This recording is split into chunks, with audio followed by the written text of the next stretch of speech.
केंद्रीय पर्यावरण मंत्री भूपेंद्र यादव हांणी गोंयांतल्यान म्हादय कर्नाटकांत गुणाबा विशीं विधान करप टाळ्ळां। शेनवारा पणजे भाजपा मुख्यालयांत घेतिल्ल्या पत्रकार परिशदेंत तांकां पत्रकारांनी विचारिल्ल्या तांची भुमिका कितें ते गोंय सरकाराच्या भुमिकेक हे विशीं तेंको दिता काय ना असो प्रस्न केल्लो, मात तांणी हे विशीं अभ्यास सुरू आसा म्हणीत जाप दिवप टाळ्ळें। तांच्या फाटोफाट भाजपाचे प्रदेश अध्यक्ष सदानंद शेट तानावडे हांणी लेगीत म्हादय विशीं वक्तव्य करप टाळ्ळें। हाचे वयल्यान म्हादय विशीं सध्या भाजपाचे फुडारी कांयच उलोवंक सोदिनात हें परतून एकदां स्पश्ट जालां।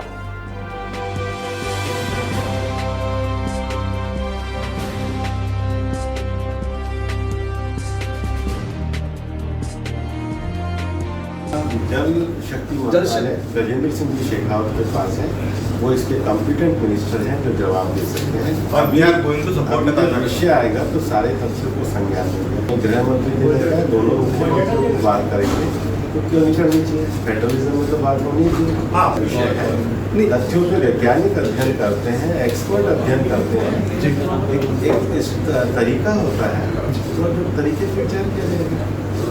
मैं आपको कैसे बिना अध्ययन के विषय तथ्यों का अध्ययन करके बताएंगे आप नहीं। जैसे मैं बजट का अध्ययन करके आया ना, जब विषय आएगा तो अध्ययन करके बताएंगे। नहीं गोवा गवर्नमेंट तो कुछ उसमें करे, अभी गोवा गवर्नमेंट या कर्नाटक गवर्नमेंट है, अभी तो राज्यों के स्तर पे बातचीत का विषय है। हमारे पास तो पर्यावरण स्वीकृति के लिए एक्सपर्ट ओपिनियन आएगी, उसके बाद ये विचार।